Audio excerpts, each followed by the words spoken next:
Hello again and welcome back to English Today. This is DVD 21 and the fourth DVD in your advanced level. And in this DVD, we'll start again with another 2 episodes of our story, That's Life. And then after that, in our special TV programs, our music expert will be talking about the Royal Opera House in London. And then our travel expert will be looking into volunteer holidays. Then, in the grammar section, we will look at ways of expressing your likes and dislikes. And we'll also study different ways of expressing feelings of regret. All right? So enjoy your viewing.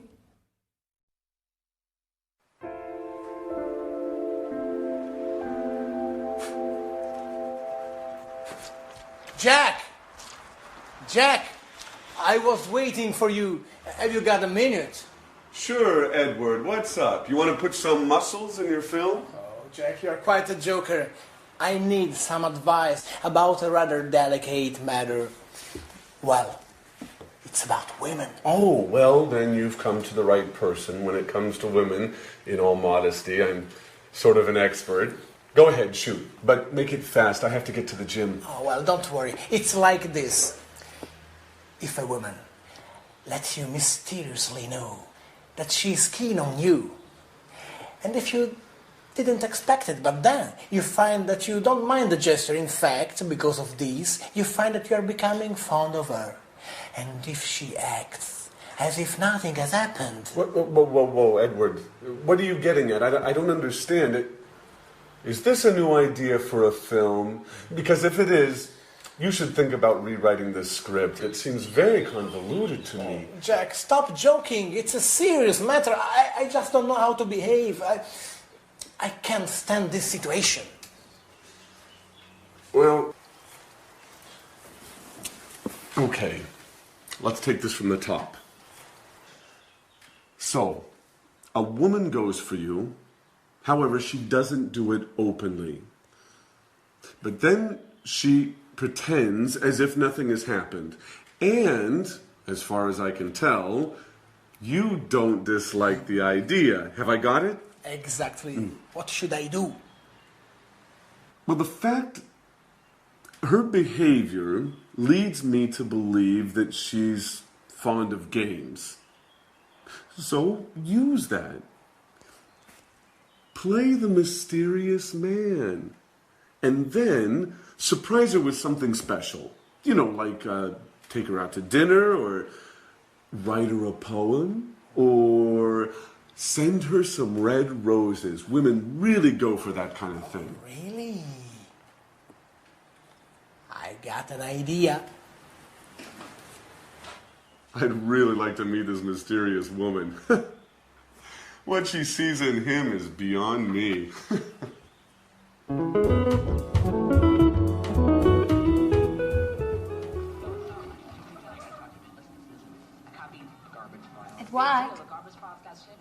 Edward? Edward? Would you mind not watching the TV for a moment? I'd like to have a word with you. Is it important, Alice? Chuck is on. The reality program about show business. You know I'm nuts for this show. Yeah, I know. It's about the only thing you go for.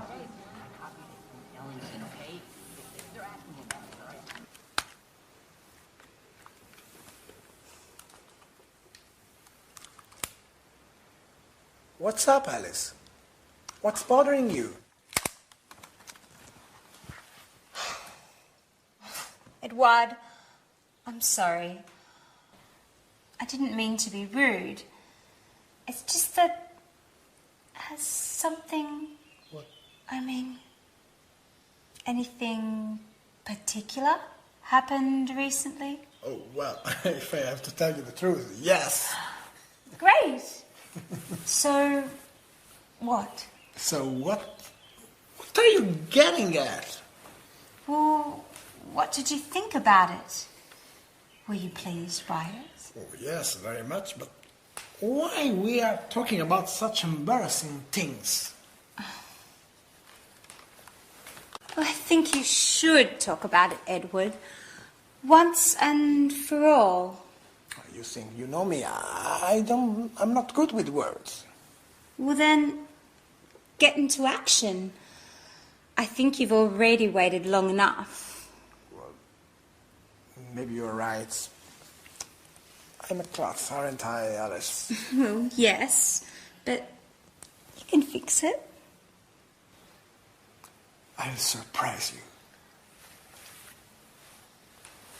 By the way, Alice, have you decided what are you going to wear for our date yet?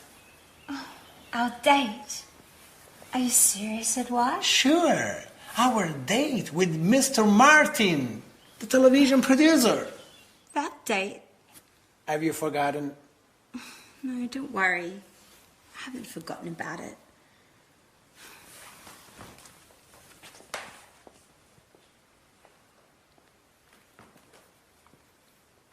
He's way behind. No one jumps for the ball, no one calls for the ball. Carney's slightly out of position, just snaps the ball and scores.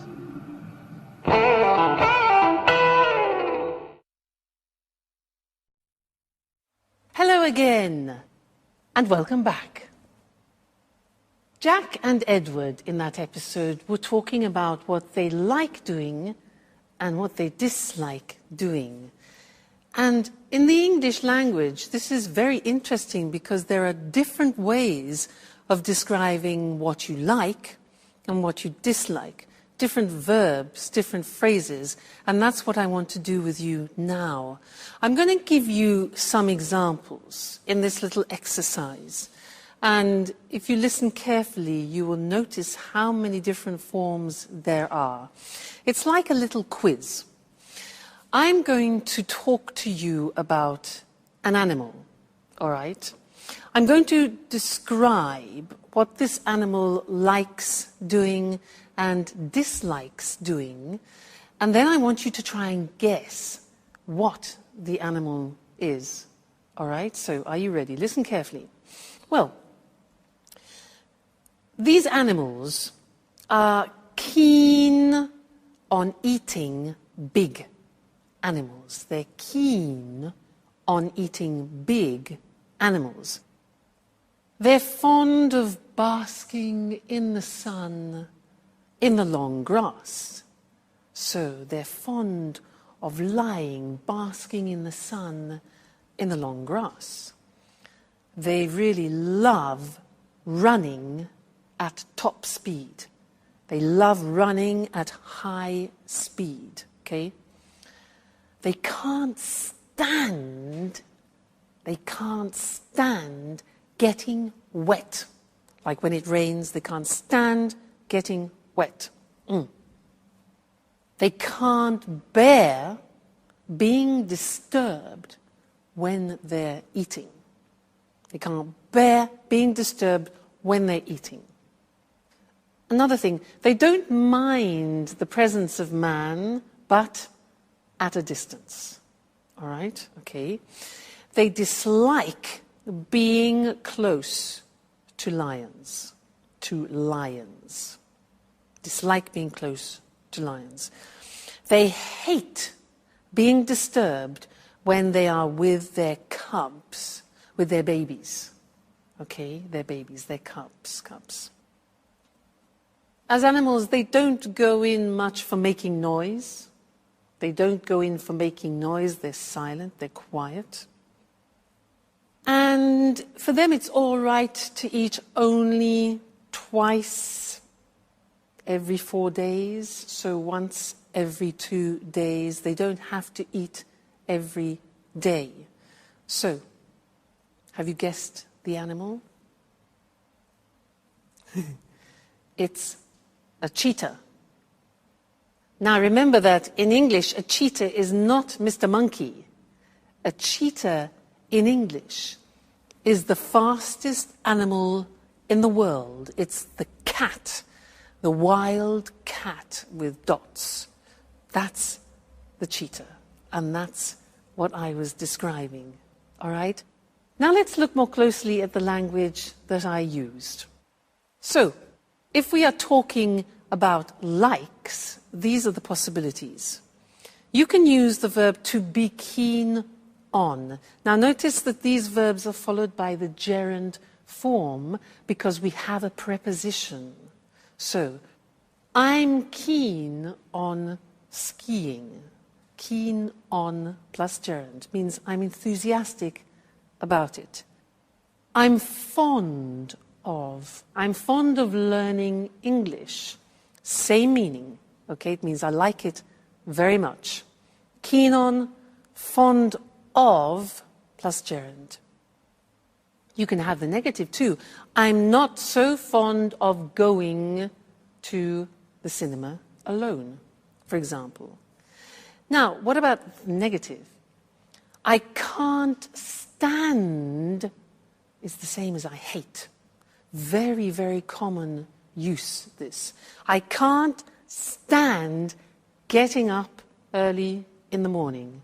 Gerund. I can't stand getting up early in the morning.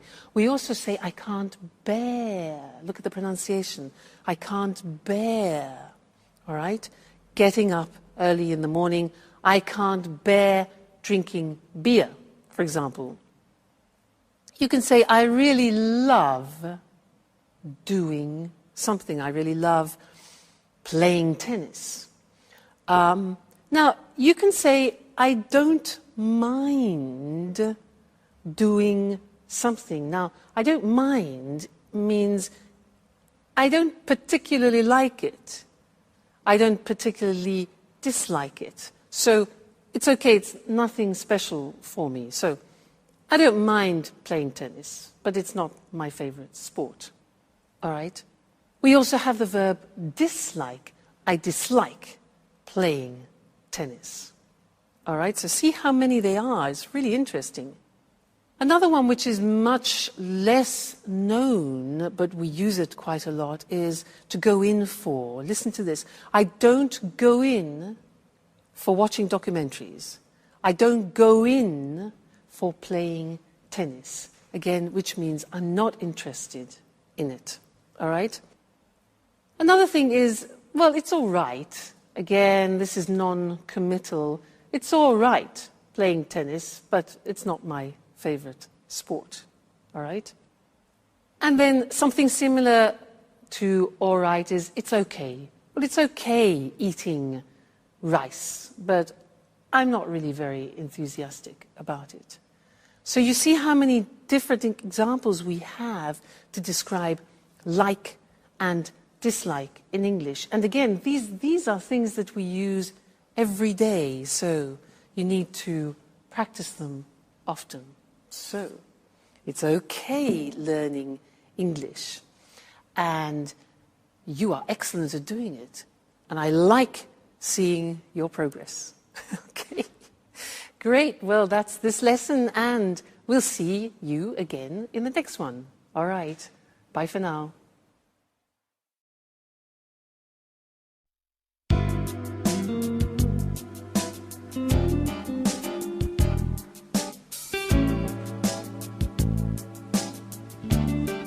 Great. This spot should work well. Maybe here would be better. And I'll put the card here, next to this. Let's give it a quick once over again.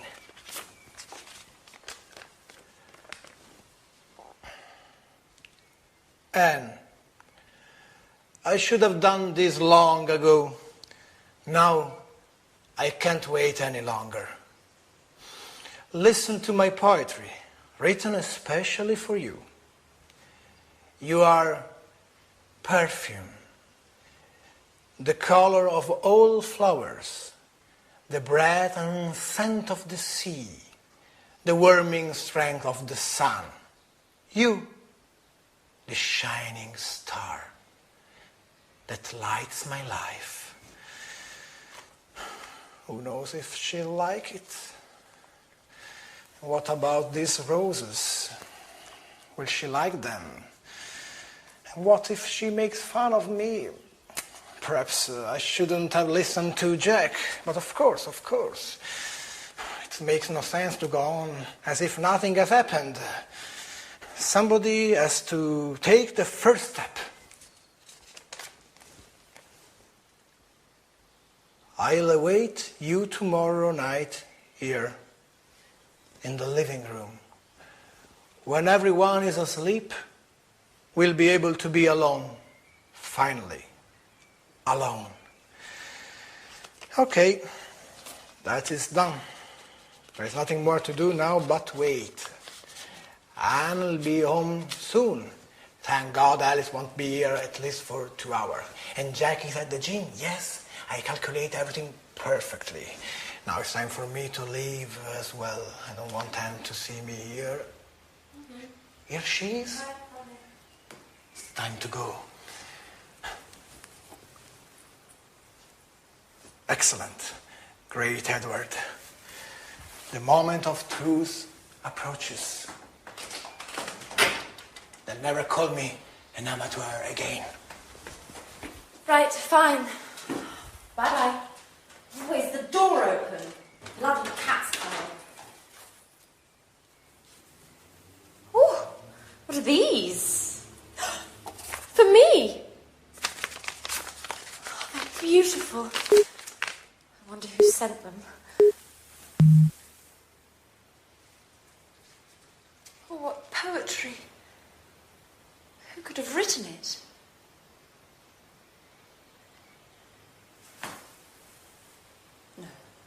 No, Anne. What are you thinking? Now, don't be silly. It can't have been Jack. Oh, my God. But then again, he's the only person I can imagine who would have written such lovely poetry and... Oh, my God. Oh, what if it were Jack? Now that Sharon is out of the picture... Who would have ever thought that one day...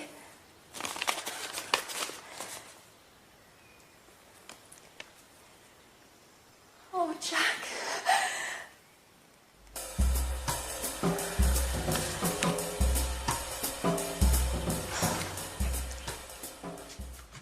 Hi, Anne. Hi, Alice.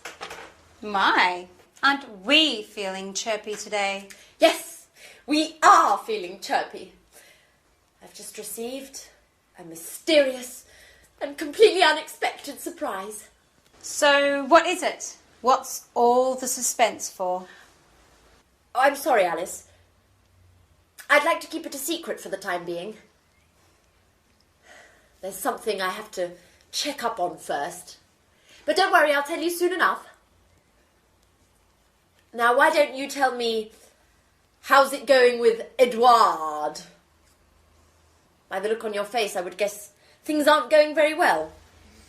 You said it. A complete and utter disaster. I should never have written that card. Why? What's the matter? That's the problem. Nothing has happened. Edouard acts as if he'd never read that card. And yet I know he read it. I'm absolutely certain of it. Why are you so sure? Well, he told me in no uncertain terms. I fished around, vaguely, and he admitted that something strange had happened, and he also said that he was very pleased. And then nothing. No words, no actions. At this point, I think he was referring to something else entirely. Or else, I just have to accept the fact that he isn't interested in me. Oh, don't get depressed, Alice. If you want my opinion, I think you should have told him in person. Face-to-face is always better than playing games. At any rate, you've still got time. Why don't you sit down and have an earnest word with him? No way! To be embarrassed further? Anyway, there's something fishy about this whole story. Either Edward is acting like a complete fool, or else he hasn't truly understood what I feel for him. Oh, I need some clarity. From now on, I'm going to scrutinize his every move.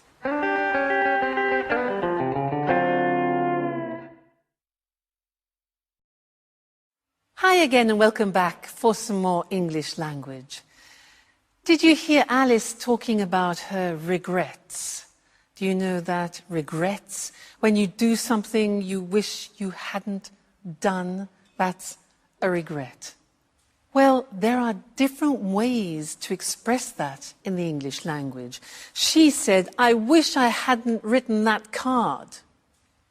I shouldn't have written that card. That's another possibility. There are, in fact, 3 possibilities in English of expressing regret. And I want to look at those with you. Because they're quite complicated, let's do it together on the screen, all right? Now, the first example is with should. Now, you know should. Should we use, for example, you should rest when you give advice. But if we put it into a past form, we use it to express regret. So the grammatical structure is should plus the infinitive have plus the past participle. So an example is, imagine, it's raining. I haven't got my umbrella and you want to express a regret. So you could say, I should have brought my umbrella. You see, should, infinitive have, plus the past participle, bring, brought, brought. So you say, oh, damn, I should have brought my umbrella with me. So that's one example of expressing regret using should. Should have brought. The second example is with wish. So it's raining and you think, oh, damn, I wish. Now, the grammatical form is I wish I had brought. That is the past perfect. Had is the auxiliary of have in the past, then the past participle. So, I wish I had brought my umbrella with me. So, I should have brought. I wish I had brought. And the last one is very similar to wish. It's if only I had brought my umbrella with me. So there again we have if only followed by the past perfect. If only I had brought my umbrella with me. All right? So 3 forms of expressing regrets. Let's practice. Situation. I've got sunstroke. My face is burning because I've been on the beach all day. Regrets could be, I shouldn't have stayed in the sun so long. Shouldn't have stayed. I wish I hadn't stayed in the sun so long. If only I hadn't stayed. Get the idea? Yeah? Good. Next situation. My car has broken down again. It's stopped. My car's broken down again. Regret. I should have taken it to the mechanics. I should have taken it to the mechanic earlier for a checkup. Or, I wish I had taken it. You see, you can use one of the 3 forms, exactly the same meaning. All right? Great. Next one, I'm completely lost. Situation, I am completely lost. Regret. I wish I had brought a map with me. I wish I had brought a map with me. Okay, getting the idea? Next one, I've got a terrible headache. Oh, terrible headache. If only I hadn't drank so much red wine last night. If only I hadn't. I shouldn't have drunk 3 bottles of red wine last night. Now I regret it. Another one. Damn, I missed the plane. I missed the plane. My alarm clock. Bzzz. I should have put the alarm clock on. Obviously. And the last one, my PIN card. I'm trying to get money. I've forgotten my PIN card for my cash dispenser card. I should have memorized it better. If only I had memorized it better. All right, so there are the three forms. Should have done, I wish I had done, and if only I had done. Okay, I'm sure you think, I wish I had been born English. That way I wouldn't have to learn the English language. Well, we're here to help you. So that's the end of this lesson, and see you again very soon. Bye.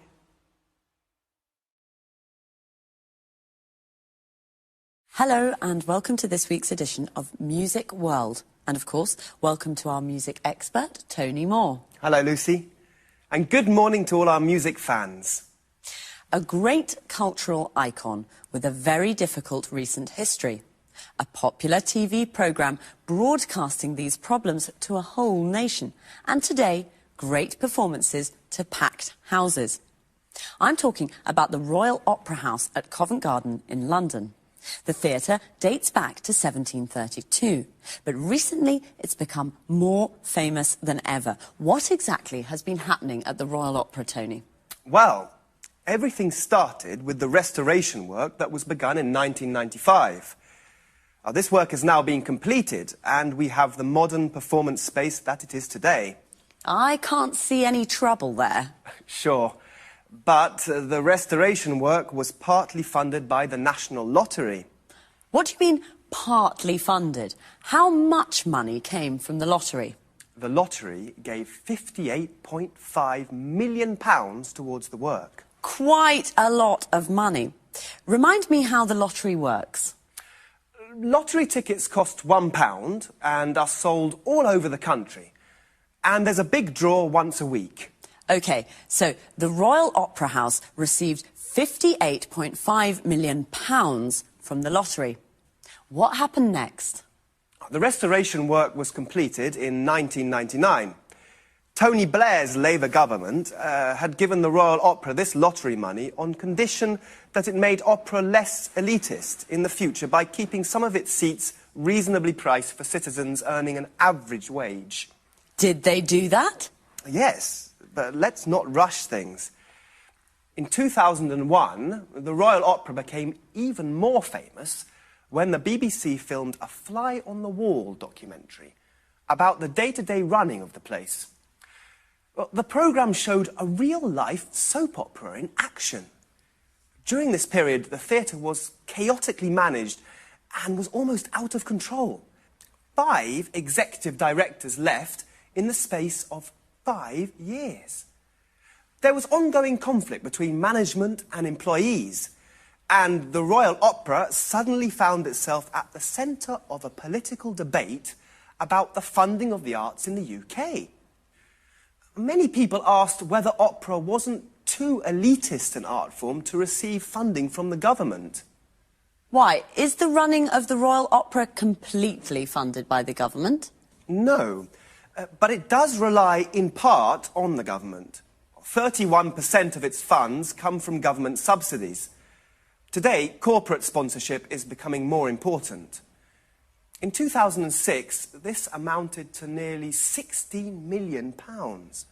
Of course, the rest of the funds come from ticket sales. I see. And then, how does the story end? The BBC documentary programme was a great success. It had a huge audience. The TV project wasn't so successful for the Royal Opera management, as it entered a period of financial crisis.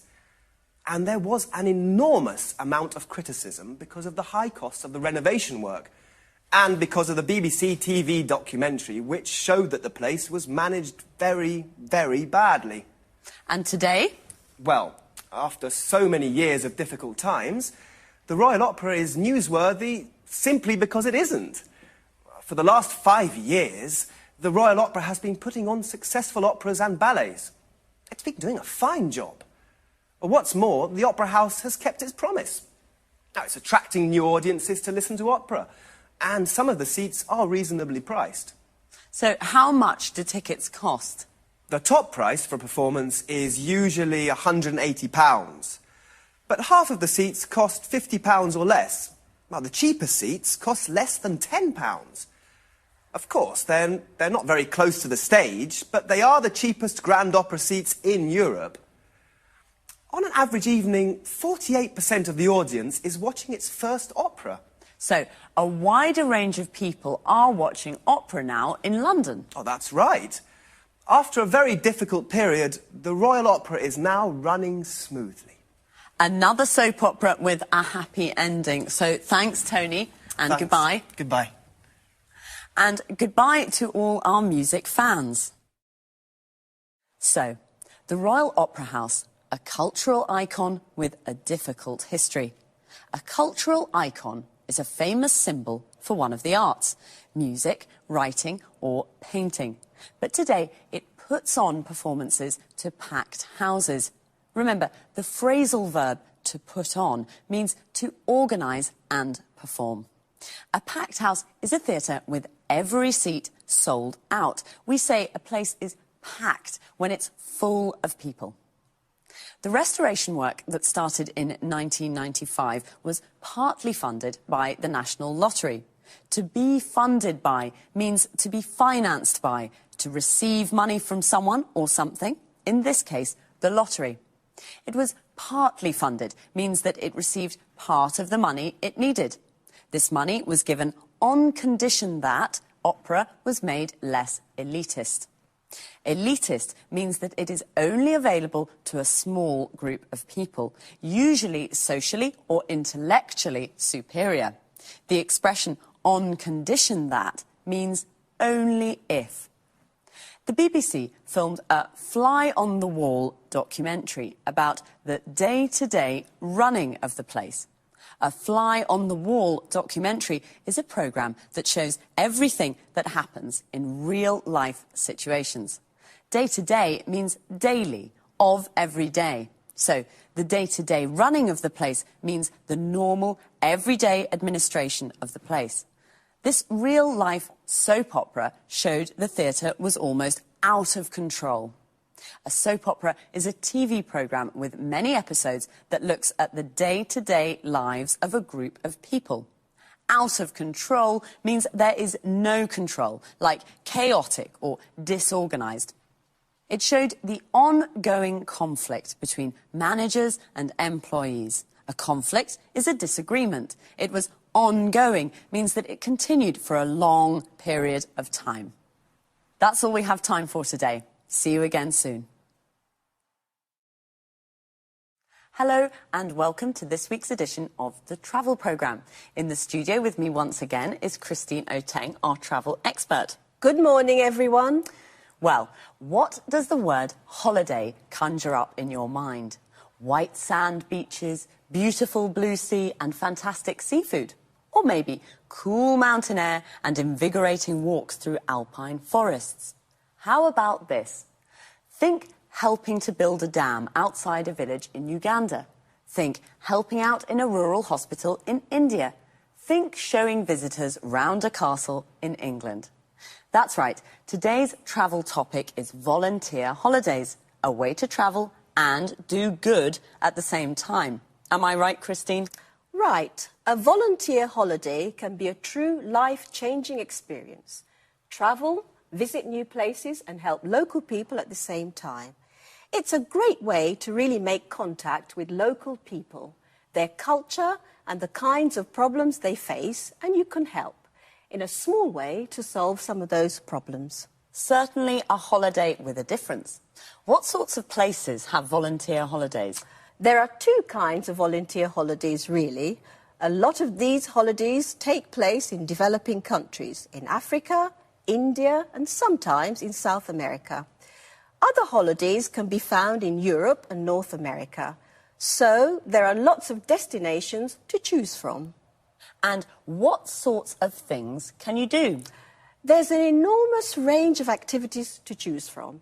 In the developing world, a lot of the work is based around helping on infrastructure projects, so you may help to dig a new well or build a new footbridge or perhaps a children's playground. Or you may decide to help out in a local hospital or in an orphanage.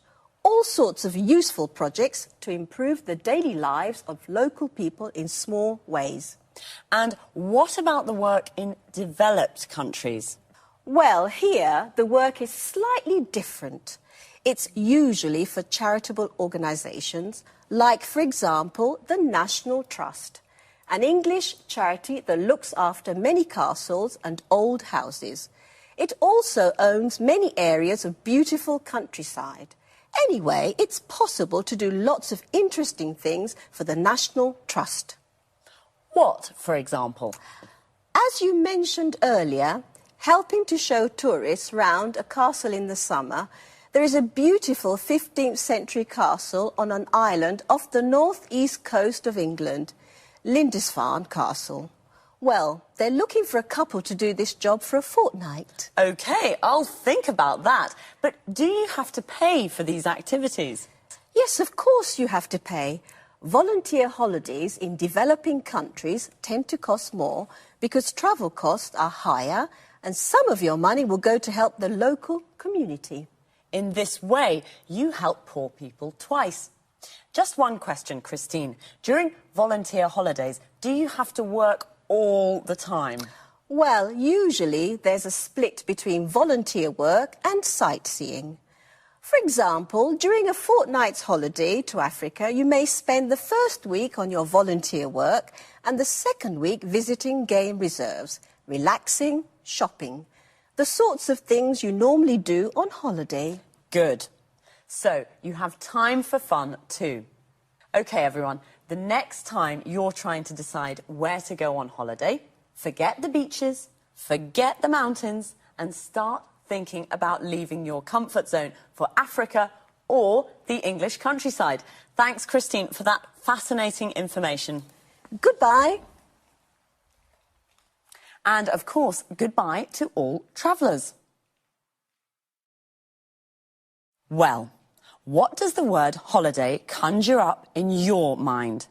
What does it conjure up? Means, what does it make you think of? What do you imagine when you hear the word holiday?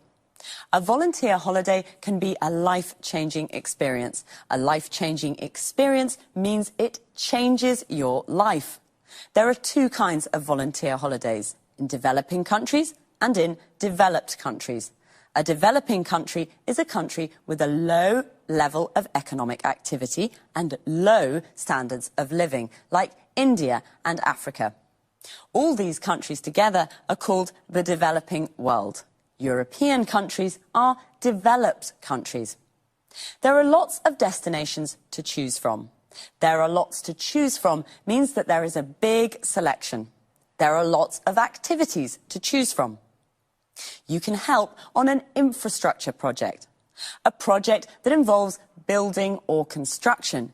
You can help to build a footbridge, a bridge for people to cross on foot. You can help out in an orphanage. An orphanage is a home for children who have lost their parents. Notice how we say help to do something, help on a project, and help out in a place. You could also work for a charitable organisation in a developed country. A charitable organisation is an organisation whose aim is not to make a profit, but to help people in need. For example, you could spend a fortnight showing tourists around a castle in England. A fortnight is a period of 14 days. They're looking for a couple to do this job. A couple is two people, usually a man and a woman who are married or in a relationship together. OK, well, that's all for this week, so take care and study hard.